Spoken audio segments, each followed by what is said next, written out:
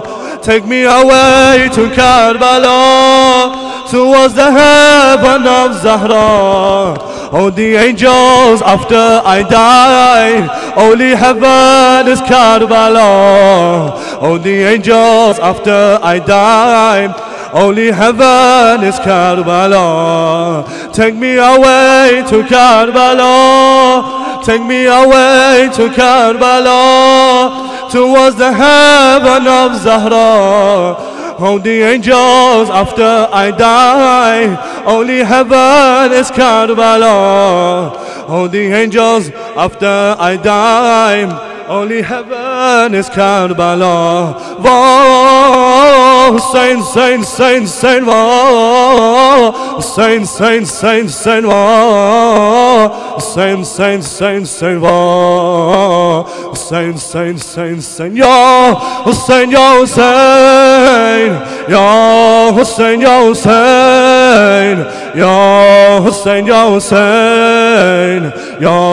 Hussein, ya Hussein, ya Hussein, ya Hussein, ya Hussein, ya Hussein, ya Hussein, ya Hussein, ya Hussein. After your death, oh my master, after your death, oh my master, there is no life for your servant. After your death, oh my master, there is no life for your servant. You left Zainab with no brother, taken in chains, she was tortured. You left Zainab with no brother, taken in chains, she was tortured. Upon the spears, she sees your head. Upon the spears, she sees your head. Wiping her tears, she cries, Zahra. Upon the spears, she sees your head. Wiping her tears, she cries, Zahra. Mother, can you hear me lament? Return me back to Karbala. Mother, can you hear me lament? Return me back to Karbala. After your death, oh my master, there is no life for your servant.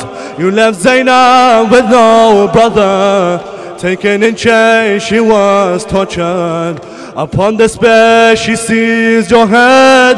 Upon the spear, she sees your head. Wiping her tears, she cries, Zahra. Mother, can you hear me lament? Return me back to Karbala. Mother, can you hear me lament? Return me back to Karbala. Oh, Saint, Saint, Saint, Saint, oh, Saint, Saint, Saint, Saint, oh, Saint, Saint, Saint, Saint, oh, Saint, Saint, Saint, Saint, ya Hussein, ya Hussein, ya Hussein, ya Hussein, يا حسين يا حسين يا حسين يا حسين يا حسين حسين يا حسين يا حسين يا حسين السلام عليك يا سيد الشهداء كربلاء يا ابن رسول الله يا أبا عبد الله. إن شاء الله نفيز قبلة في زيارة إن شاء الله.